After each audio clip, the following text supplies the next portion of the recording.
Welcome to the Spare Parts Racing Podcast, your podcast for all things motorsports. With your hosts, Sean Chavarella, Stephen Clary, and Taylor Moore. Hear that music? Hello and welcome to this week's episode of Spare Parts Racing. I'm your host, Sean. I'm Steven. And I'm Taylor. And friends, first off, new look for me in a new home. Yay! So this is going to be a very fun room to deck out in all sorts of, racing paraphernalia. So You are officially a homeowner. yes, and it has been an absolute pain, and also why we missed last week's. Oh, that and the strap. What? That and the strap. Oh, and the strap. Well, yeah, also, I was sick too, so whoops. Now, was the strap caused by the stress? Honestly, probably, yeah. But, yeah. I know that they say, like, sometimes correlation doesn't equal causation, but can we blame the house stress on your strap? Definitely. Yes. And the fact that I had to take the entire office apart and move it. And so here we are. Here we are in a brand new place, and I'll be honest, when it comes to racing stuff, I feel like we took a week off and didn't miss anything. No, of all the weeks, it was a good time because I think everybody had a break. Yeah. Yep. Like I literally asked, what did we need, or what races did we miss? Talladega and Saudi Arabia. That's it. Is that really it? That's real. Well, I mean, That's really it. This is the one time where I will be in favor of these 3-week IndyCar breaks. Damn, okay. Thank you. And it's the one break. I think we have 28 straight NASCAR weekends now. Oh, wow. 28? So, yeah. And F1's just all over the place. So Yeah, it Right, is. F1 is... Anyway.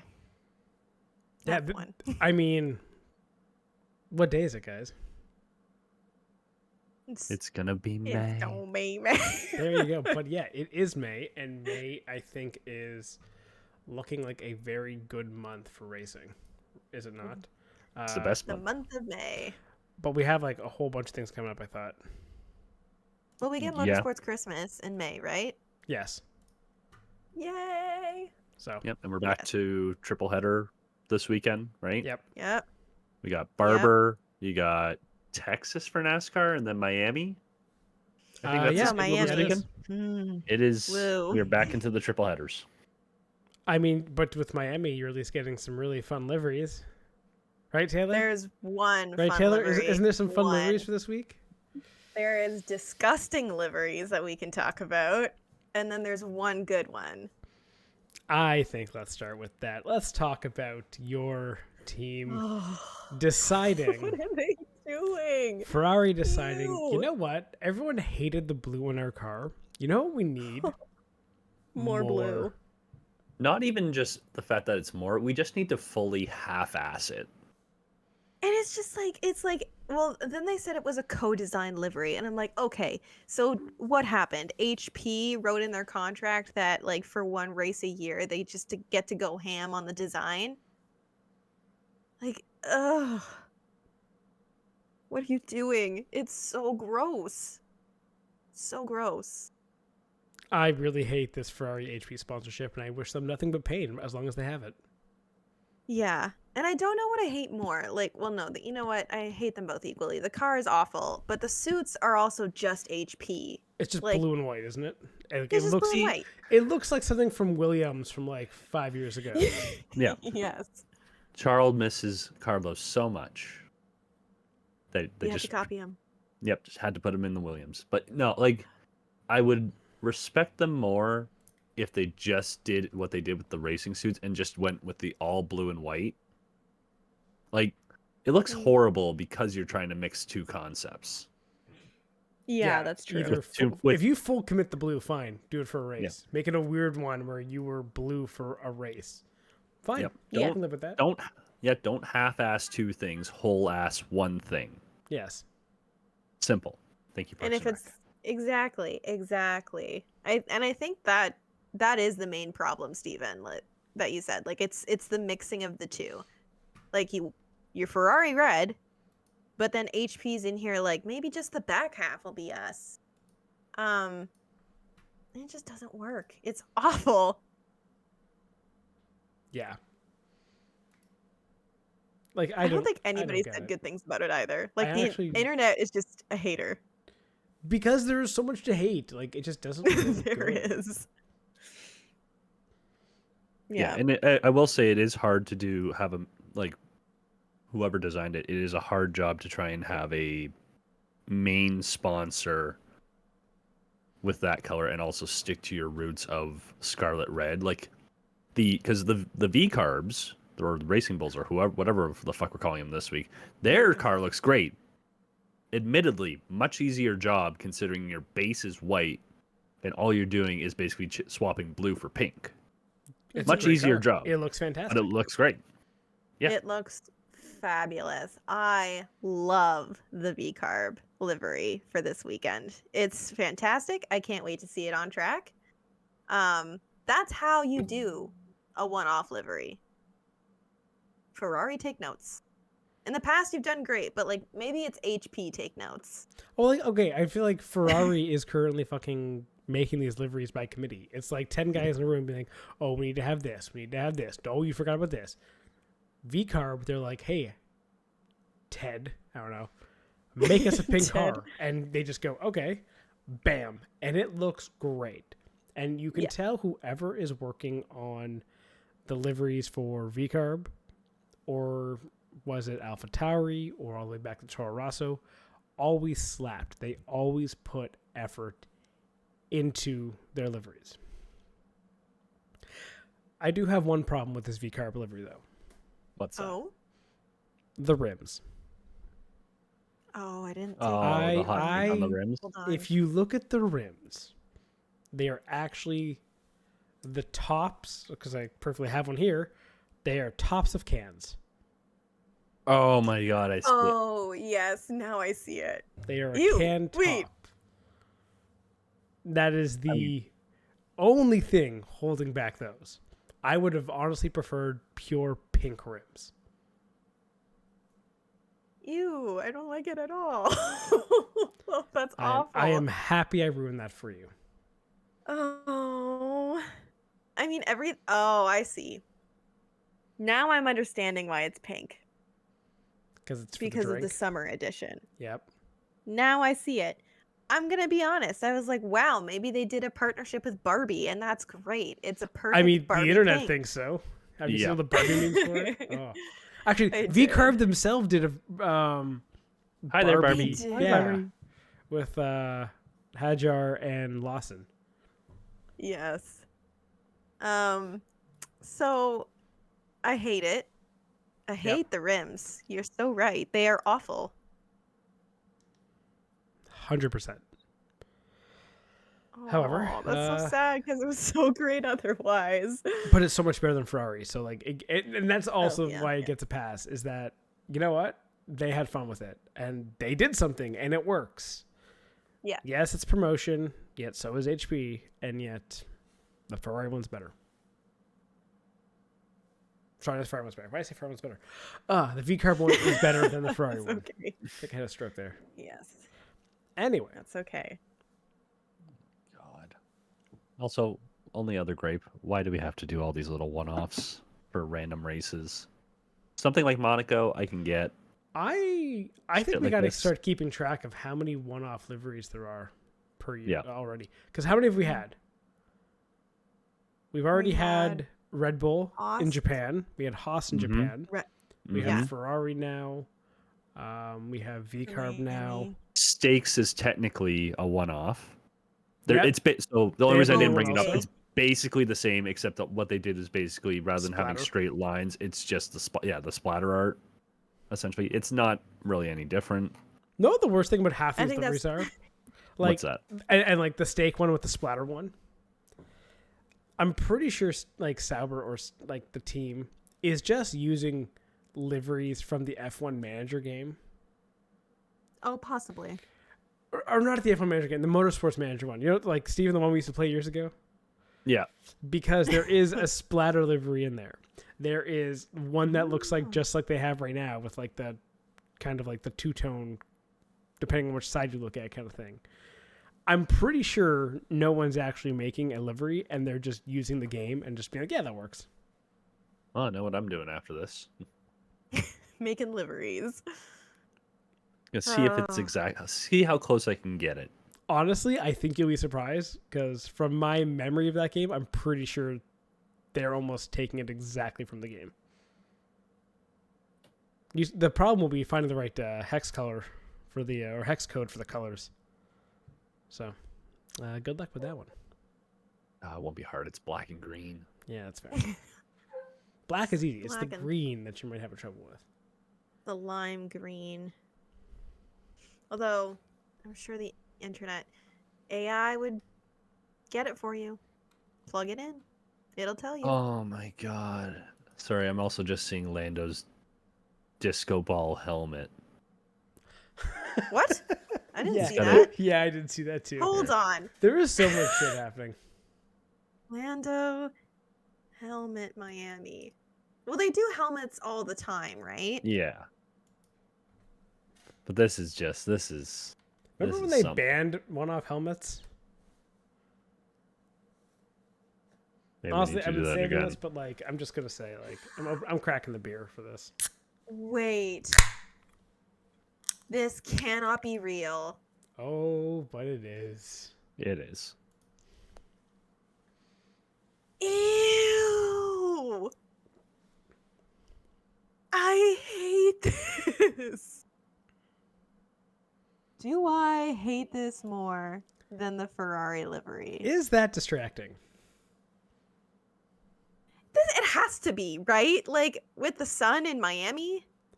Like, if you're behind him, what if you look in the mirror and you just get sun glared right in the mirror into your eyes? You know what? What if he causes an incident in practice Honestly, I can from see his helmet? if this helmet is actually disco ball and it actually is reflective like that, because I can't really tell if it's actually like just wrapped that way or if it's actually gonna be reflective or anything. If it's actually reflective, this gets banned. Like they're not gonna allow him to race with it. I guarantee it. Good. Yeah, absolutely. Like maybe the reflect. Again, it's hard But to he's tell moving based it off around. But he moves it around in like the lights, and it looks like it's legitimately reflective. Does he have a video and a story about it? There's a video. Yeah. Yeah. Oh crap! I was just looking at the photo. Oh no! Oh no!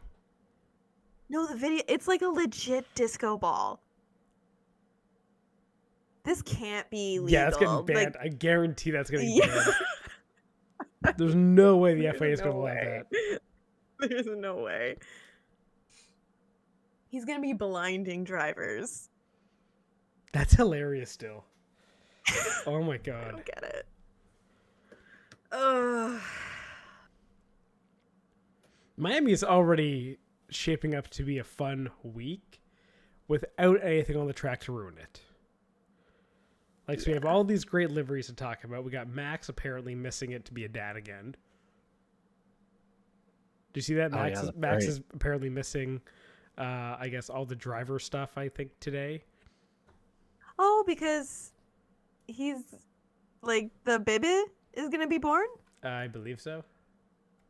Wow. Which, depending on how that goes, you think there's a chance, like, he just misses the race? Maybe. Nah. Is that why Perez is there? Oh my god. No. Okay. No. That there's different rumors about that. There's Is rumors it? that there's rumors he's going to sign with Cadillac this weekend as their Yes, first driver. that's what I saw too. 'Cause there And was- Joe, right? Joe maybe, but I think they had said Perez was likely because it makes a lot of sense. So Cadillac's unveiling their car livery for next year, essentially. That's a little early, but okay. A little early, but yeah. Was it Mexico just got put or extended on the calendar for until through 2028? So it's like things are sort of coming together where it's Checo's just happening to be there. I don't think a lot of people are saying it's a happy coincidence. Yeah. Right. That's fair. I'm still hoping the Max thing happens. He's I guess. Who is their reserve driver?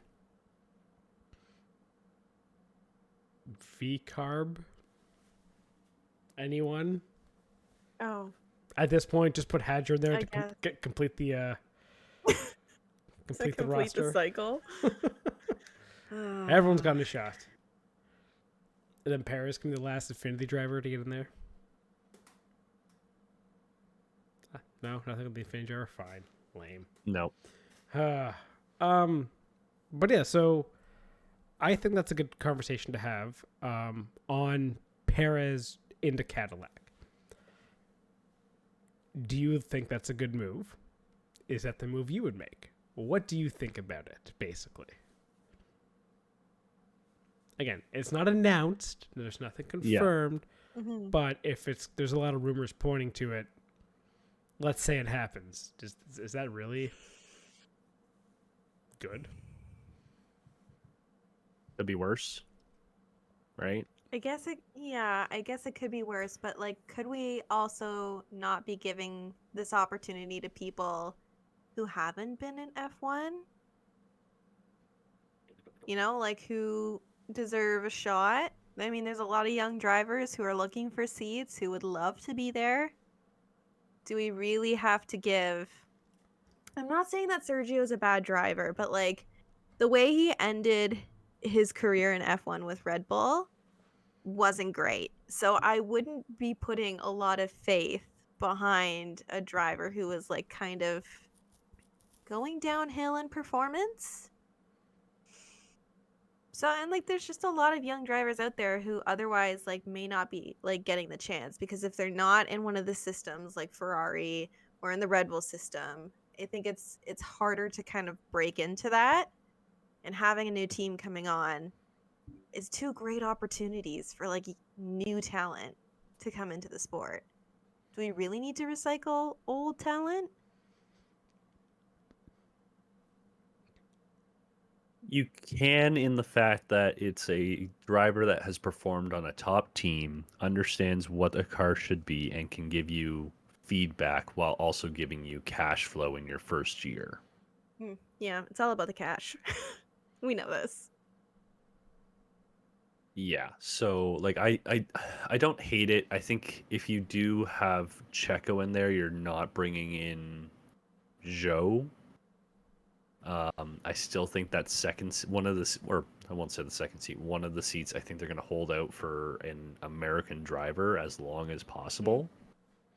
But failing to have an agreement in place for an American driver, a North American driver is close enough. Yes, but it's not the North American driver I would want in that car. Who would you Let want? me guess. Pillow? No, he is Spanish. He is not. No, I'm thinking of a different Oh, yeah. Mexican. Oh, Pato? 100%. Yeah. I agree with Taylor. Like, why would you put has-beens in F1? Again, not to say he is bad. Paris is a bad driver. He's on the bottom, or I guess the back half of his career. He's been on the back half for a number of years. Like, yes, he is gone. It's like, would you put Perez in the car? Would you put Bottas? Would you put Ricardo? Why do we put these guys in that we know are okay, but they're not superstars? Mm-hmm. Versus maybe we can give someone younger a shot, and they are. Like a Pillow, like a Award. I'm trying to think of other younger drivers out there. Honestly, guy I would love to see get a shot. He would need super license, obviously. American. Connor Zilic. Mm-hmm. That would be a tough one. That'd be hilarious to get a young guy like that. Again, a guy that could be a star. Again, that would all have to go with super license point stuff. But the issue is, like Taylor said, you're putting guys who are, yeah, they can maybe were good once, but they're not good anymore. Yeah. And all great to have experience developing a car, but it's going to be a new set of rules. They're, I mean, ideally going to hire a bunch of people who can inform that. And most of the development comes from performance anyway, but I just feel like it's such a shame if you're not giving new talent a shot. Like, it's the first time a new team is being introduced on the grid in years. So, yeah. And if anything, what is Parrots' absolutely greatest contribution to F1? Street racing. No, I was gonna say allowing Baku? Lawrence Stroll to buy Force India. Yeah. Because it was Perez that put it into what was it called? Basically bankruptcy. I can't remember the word the British word they have for it. Administration.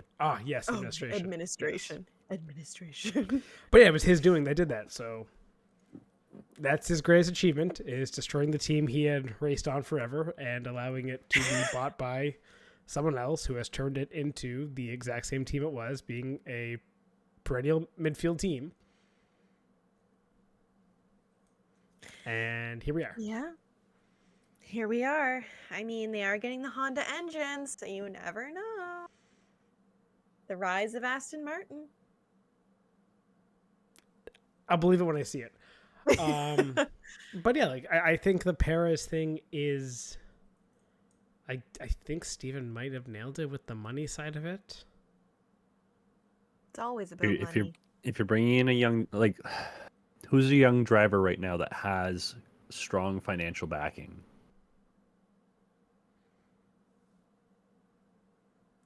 I can tell you, young Probably driver not that has a lot of hype behind them that also is from Mexico, who would probably get good financial backing. Yeah, Pato probably would, but Pato hasn't raced in F1, and I think that could be something that they want to have one new guy, one experienced guy. That's fine, but I feel like there's also Nice. there's also other, I don't know, like maybe there's other experience. Like, try talking to other guys on different teams. It's not like everybody has a contract beyond this year. Go talk to people. Like, honestly, talk to Alonso. I think he might be on his way out in Aston Martin anyway. You can grab him for 1 year. He's really good at developing cars. But you're just doing the same thing. You're getting guys who are in the back half of their career for like a year. What's the point of that? True.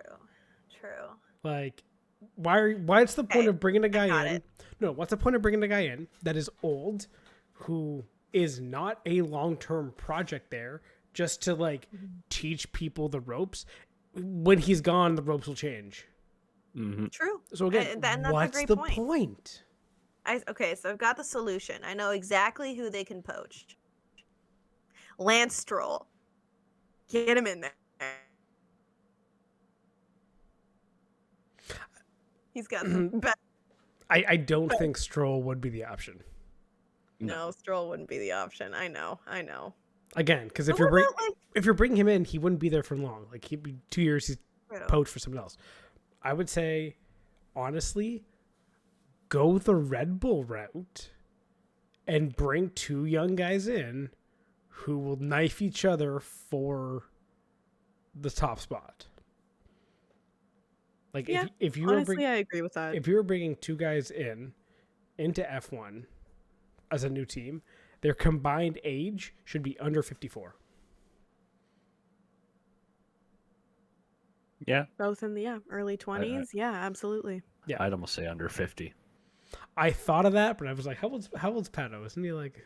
Well, yeah, because that's the thing. You can really play around with it. It should be around 50, because I think if you were to say get Polo and Pato, that's like 51 or 52. That's why I kind of bumped it at 54. That's exactly what I was thinking of. And I'm like, okay, but in like 2 years' time, they're also going to be a little bit 2 years older. So, okay, we'll go 54. Yeah. Versus, you know what, I don't think you should get anyone above the age of 30. No. Yeah.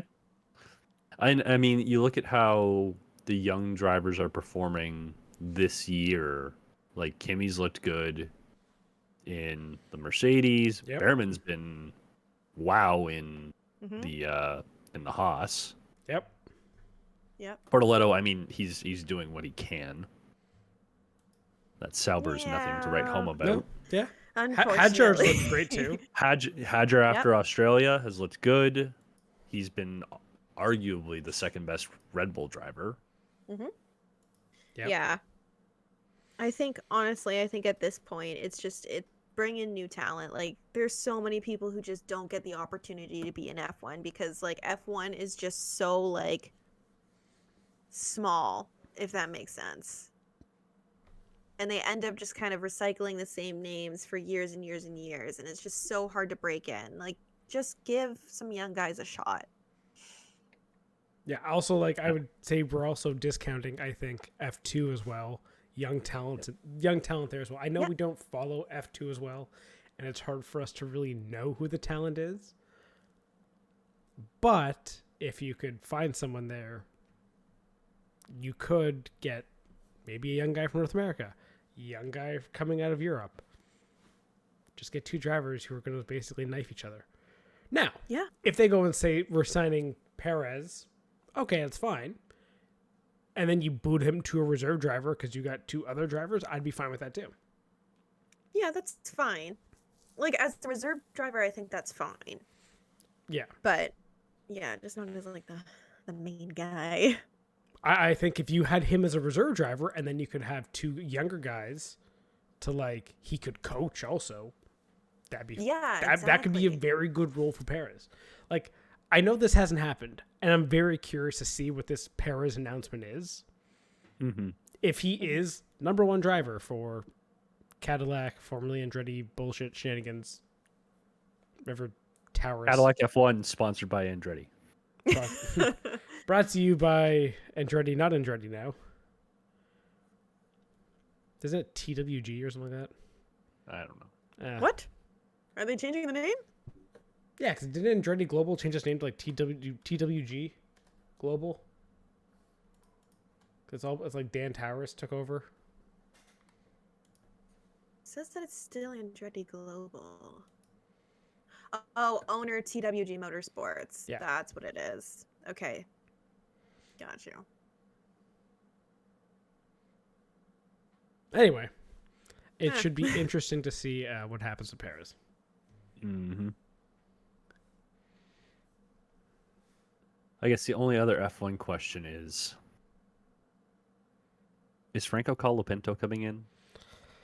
Yes, we know that. Oh, yes. How soon is he coming in? Because I'm trying to find. Apparently, a sponsor of his said Imola.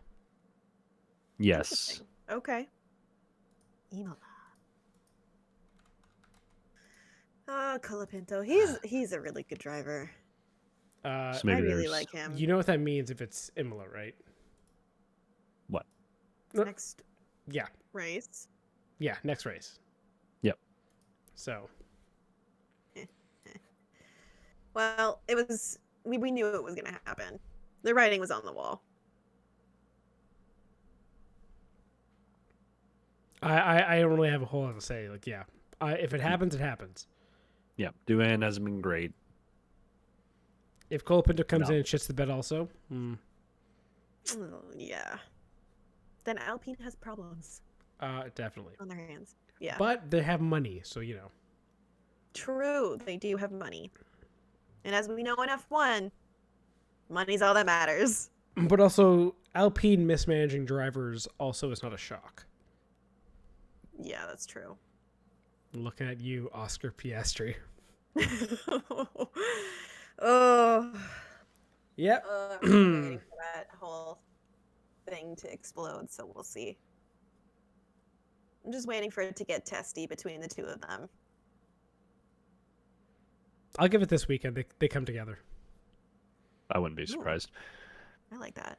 And That the crow other helmet. thing, yeah, Disco ball helmet. I will say the only thing, and we don't have to touch on the Saudi Arabian Grand Prix, but I do love being right, because did I not say it may not be the Saudi weekend, but at some point in the next like 3 races, Lando would choke. Lando was Yes. going to end up in a wall somewhere, and what does he do in Q3 but put the car in the fucking wall because he's feeling the pressure? 100%. And now the first thing that you see on F1's website is, can Lando Norris handle the mental pressure? Yeah. No, God, I The love being answer is right. no. because like But yeah. going into the Saturday weekend, we talked about like, okay, if Lando screws up, if he has like any kind of issue, that could put him back in the whole championship. And then he immediately did in Q3. We're like, well, did we say it or did we say it? Like, and yeah, like Steven mentioned, like him saying, yeah, he's gonna find a wall. He does. Yeah. Tight courses, a lot of pressure, finds a wall early. Had a decent recovery drive, but still, that's still points thrown away if your car is that good. What did he get up to? Was he it got fourth up or to fifth? Fourth. Yeah. And then also you had Piastri. Max should have won the race if it wasn't for that corner incident. But again, I don't even want to talk about it because I hate those stupid corner incidents where one guy forces a guy off wide, yada yada. You know the solution to stop that now? The problem that started from Max and Lewis going at it, grow a pair and take a hit. Take a hit, make a play. We said this last year. Yeah. You want to get forced off wide? Have him hit you. That'll force you off wide. Yep. Yeah, you might damage your car, but then guess what? He's gonna get more of a penalty for causing a collision. So Yep. Until that happens, we're gonna still have those corner incidents, and we'll probably have one this week in Miami. Most likely. Yeah. Yep. Like, I'll be honest. In the races we've missed, because I think we missed talking about, Saudi Arabia. We have Talladega that happened this weekend. Didn't we have? Did we talk? Was it Bristol? We talked. Yeah, we talked about Bristol. Yeah, we did. Okay. That was we did Bristol, Bahrain, and right. Yes. Long Beach. I don't even care for Talladega this weekend. It sucked. Yeah. Well, okay. I didn't watch it full. I honestly completely forgot that it was on. So I had did 1 most week people. off from NASCAR, and I was like, it's actually really funny how the super speedway people are just not caring for how this race is anymore. No, because you sort of show up expecting the same thing. And surprisingly, we didn't get the same thing as usual, which is you have a lot of people trying to just survive, and then big one at the end / close to the end, and then overtime, and then someone winning. This time it was two incidents early. One that was really weird, and guys not knowing how to blend the pit stop. It looked like, right? Because that took out Blaney. oof. Who else did it take out? That took out one or two other drivers. I think the RFK Anyways. guys were taken out. Oh, right, because Levski got taken out. Yeah. And then you had Hamlin with a bad push on Bell on that restart. Yeah. And then that took out Bell, who went hard into the safer barrier on the inside of the track, and then Buescher. Yeah. So did you see whose spotter was it? I think it was Buescher's spotter. Tweeted for like the first time in 3 years, and it was like, "Hey Denny, it's a good thing you got an insurance sponsor. Is there any way we can file a claim for that?" That's funny. My favorite thing was Logano losing his shit at Oh yeah, Logano and Cindric. at Cindric. He's like, "You fucking idiot." Because who did he push? It was No, it's the fact. So it was end of stage 1. yeah. Bubba Wallace has the lead.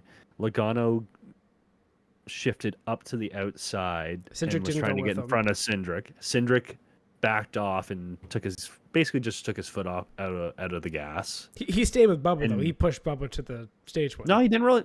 Didn't He had no. Bubba was like went down to block Logano. Logano tried to go up into the high side around him and get a push Okay. from his teammate. And Cindric, I guess, thought he was going to cause an accident if he did hit him, because he probably would have gotten him on the rear right. Might have caused an incident. Never know for sure. But then Logano basically lost his shit on the radio. Yeah, that checks out. For, And it's really funny getting how punched. it ends because Cindric wins and what the hell happened to Logano? Logano got disqualified. Yeah, he got DQ'd. So Yeah. That. In the end, Cindric chose right. Yeah. Yeah. We had 2 DQs this race, right? It was Logano And Priest. and Preece, Yep. which sucks for Preece. Hey, he had a Because great he run. finished second. Yeah, Yeah. he finished second. And I think he's down in 18th or 19th now in playoff standings, and he'd probably be like top 10 or on the edge of the top 10 instead. Honestly, the disqualifications benefited Hendrick so fucking much. Mm-hmm. Because I put Larson second, Byron third, Elliott fifth. It's like, oh, come on. Really? It's also really stupid looking at the standings where it's literally just Hendrick, Joe Gibbs, 2311. That is your top 10. Minus Blaney. Yeah. Yeah. It is so nuts. It's just like essentially 2 teams are dominating everything. It's a weird year for NASCAR. Yeah. Yeah, I'm just trying to think if there's any other takeaways from Talladega. I have none. Like that was basically it. I'm just trying to think. I'm so over the super speedway package. Yeah. I'm The only thing I'm over that this was car at this point. yeah. Yeah, The that's only fair. thing that was somewhat nice was the Toyotas tried to do their own thing where they pushed the pace in stage 1. Is that fuel save? Yeah, instead of fuel save, which was nice to see something slightly different. Some variance in the strategy, but it gets killed by the stages. Yeah. I'd love to see, like, here's the thing. We got something different, but because of stages, it still stays very much the same because like you can't make that strategy run over the full course of the race. You have to make it run over the course of the stage, which really whatever advantage you get, you're losing. So You're expecting different. You're doing the same shit every single race for fucking NASCAR, whether it's short tracks, super speedways, everything. And you're expecting fans to be entertained, and fans are just not. And you can see it in the ratings year over year. It is getting more and more down, especially at your big marquee events. Like Talladega should be a big event people should watch. They aren't. It's just, I think it's down 10% from last year or something like that. Oof. That's bad. It is. Yeah. Like, and it's like, okay, in the past, NASCAR would have done something. Like, if you look at the history of, like, the car of tomorrow and the how many seasons they had with that car, they were constantly making changes and trying to improve the race. First, it was like, because with that car originally, you had, like, the 2-car tandem draft at the super speedways. That was weird. They kept trying to basically fiddle with it until they got it to a good place. And then the second they got it to a good place, they immediately replaced it with, I think it was like the Gen 6 car or whatever. And that fucking sucked. I mean, like, it still worked. It was fine. But, like, with this next-gen car, they've done nothing. Yeah. It is just... We have kept it as it is. The only improvements they have made was they made it safer so guys stopped getting concussed when they got hit in the back. I mean, we do love safety. However, the car has been something that people have been complaining about for years, and NASCAR just doesn't seem to care. And it's like they don't care that they're hemorrhaging fans. Yeah. You can't have a sustainable product if you don't care. No, not at all. Yeah. So it is a shame. And I think NASCAR is probably my 4th favorite series at this point. I mean, IMSA just has such a better product, right? Like IMSA's like number 2 now. IMSA's great. IMSA's great. Yes. Yay, sports car racing. It's also like the go-to for most people when it comes to sim racing. They go to like the sports car style because it's fun. And then you can translate that from doing sim racing to them watching on the track. It's fun. NASCAR at this point, the way the whole thing is, it's not fun. and then the whole stages and all the rule set that NASCAR is thrown. It's just overly complex, convoluted, and way less enjoyable for a casual fan. Yeah. You can't take your family out to a NASCAR race anymore and just be like, let's just sit here and watch it while, dad drinks 24 beer and passes out in the sun. You just can't do that anymore. But you can do that on IMSA weekend. Is this a plug? This is a dream, okay? This is a dream of mine at this point. Come on, Steven. We're going to the races. Let's do it. Actually, wait, no. You got to, if we're going to talk about, or if we're going to do racing and just drinking in the sun, you got to do the real Southern version of accepting it. Hell yeah, brother. God damn it. Okay, fine. It is the best way to spend a weekend in the summer. Hey, if we're marshalling, can I do like a Friday, Sunday, and just take a Saturday off to drink? Is that allowed? Yes. Oh, fuck yeah. Yes. You just say yes, no, yes. When you're filling out the registration. So you absolutely can. I do that all the time. That's hilarious. I would just drink like you would still get trackside access too. You still have the pass. Okay, but not unless you're in your whites. So if I get in my whites, not actually fucking do anything, and just crack a cooler beside the track. The corner captain will be like, "What are you doing?" That's why you don't go to a corner. You go to a straight. Duh. Do it. And then Phil will come and pick you up. Oh, okay. If Phil comes to pick you up, you throw him a beer, he sits with you. Like, I don't think Phil drinks. However, if you bring a dog, then if you bring a dog, then everything is good. I would not bring a dog to be that close to the fucking track. No, that would be horrible. Don't do that. That's how you get a dead dog. That's exactly how you get a dead dog. No one ever do that. Oh, could you imagine that in the broadcast? Oh, no, that's horrible. I mean, it's bad enough that the little doggies are, like, even when they're not necessarily, like, right up by the track, like, you can tell sometimes they just don't like the noise, but their owners just bring them around it because, they can. I still get sad thinking about the cat that got hit at the NASCAR race the one time a couple years ago. What? Yeah. That's so sad. Yeah, a little black kitty was on the track and it got hit by a car. Oh, no. There's a photo of it looking like, oh, shit, and then it eventually got hit and was killed. Oh, that's so sad. They didn't even throw a caution or anything. Oh.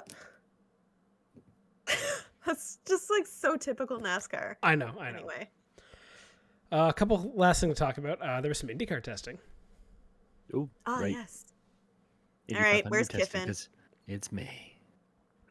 Kiffin did have actually some decent times. I was like, all right, come on, get the Kiffin debrief. So it was actually, there was a couple notable things. So they did 2 days of testing last week. On the first day, because again, this is also the first hybrid testing. Solution. Right. Hybrid doesn't really do a whole lot. It's made the car heavier. Yes.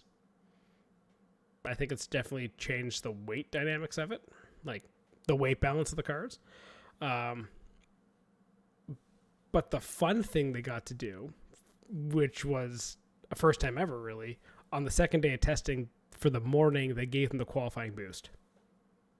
Excellent. Okay.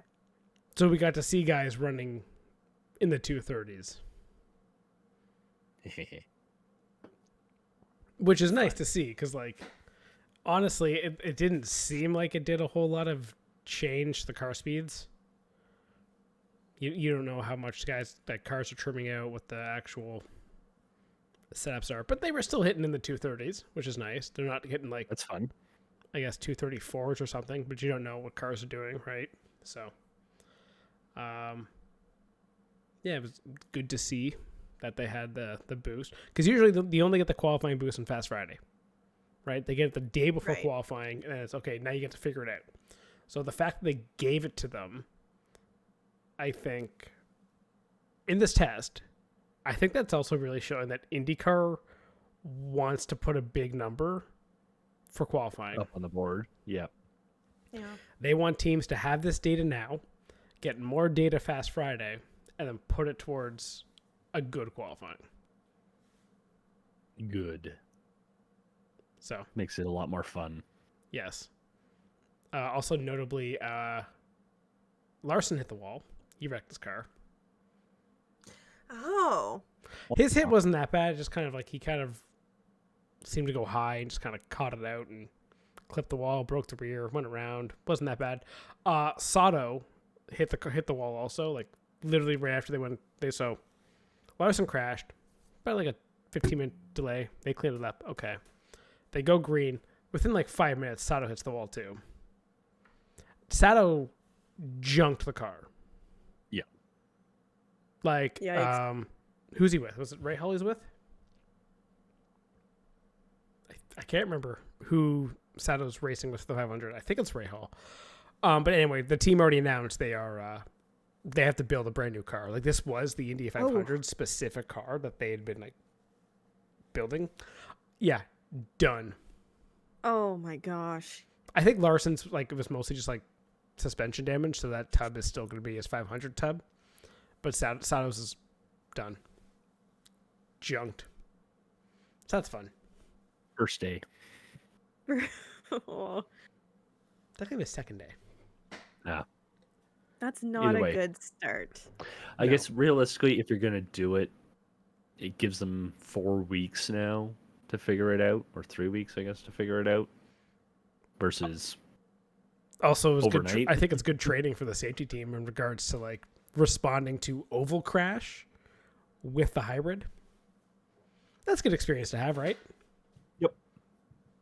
So, minor things like that. Anything else to talk about? I don't know. If we want to do predictions, we can do that. You know, we got Sure. 3 races. Do predictions, and then I got one last final question for y'all. Okay. We'll just continue off IndyCar. Barber, Pillow, because why not? Who else are you gonna pick at Who this else? point? Christian Lundgaard. Okay, you know what? Yeah, he's looked good to start the year in the McLaren. He had a good race at Thermal. I'm gonna go with Award. Okay. Texas NASCAR. Kyle Larson. Intermediate track shocker. Brad Keselowski. Ooh, that's a rougher choice. I'm gonna say Chris Bell revenge game with this one. Okay. Okay. Good choice. Good choice. Miami. Come on, there's like 3 guys you can pick from. Taylor, you go first this Anybody. time. Piastri. Okay. Sean. Leclerc. Oh, why? Why was it? Shit on the terrible Ferrari, and it's gonna be their best week all year. I swear, if Leclerc and Hamilton get a 1-2, I will lose Well, it. Here's my rationale on the Leclerc pick. Psych The ward. McLarens take That each other point. out. Okay. I'm assuming Okay. McLarens take each other out, and Max is not really there because his kid just got born. You know what I mean? Like he's not gonna Right, really right. be mentally there. So Okay. I was gonna say it's Max because he gets the baby boost. The baby boost. that's fair. I guess. Fair enough. Okay. Why not? Okay. What's your final question? 100 dudes or a gorilla?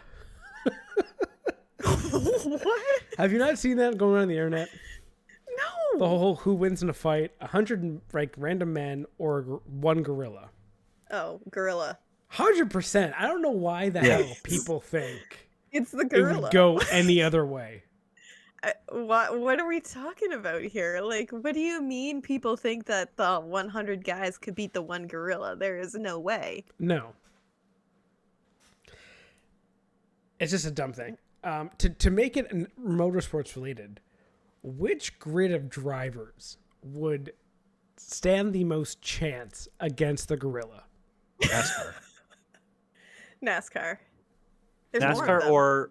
or your Daytona 24 or some 24-hour lineup, because I was gonna say numbers Actually, here. I was gonna say Yes. IMSA based on Yes. numbers alone. That gets you like way more than 100. Well, numbers, and they are like highly trained people, right? Like Yep. these guys are fit. Hinchcliffe had a car dropped on his foot and still race, so like clearly Exactly. he can take it. We know he can be shish kebabs and still go, so like, you know. Like maybe the gorilla steps on his foot and he's completely fine. I don't know. Interesting question. Okay, on the flip Not side, the question I expected. which racing grid gets demolished immediately by the gorilla? Like done in F1. like F1. yeah.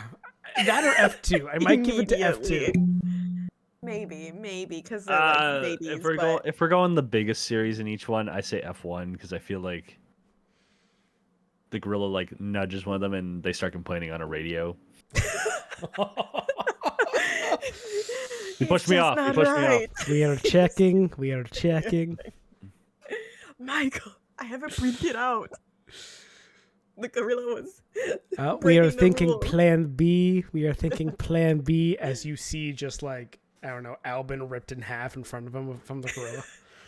Never mind. We'll go back. I've to seen plan B. so many things where it's like just some meme of a shell shocked army dude, and it's like my face when dude 67's femur is being thrown like a javelin at dude 68. Jesus.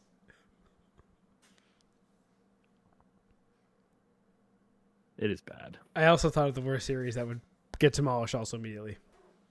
What? Formula Academy. Hey, man. Most Hey. not because they're specifically women, but also because I like mean, they're like teenagers. yeah. Also, have you seen like And there's, like, Dorian Pin? Yeah. Pin? Is it Pin? Yeah, I think so. She's so tiny. Yes. She is like, Most of An them are actual tiny. and she's just like short.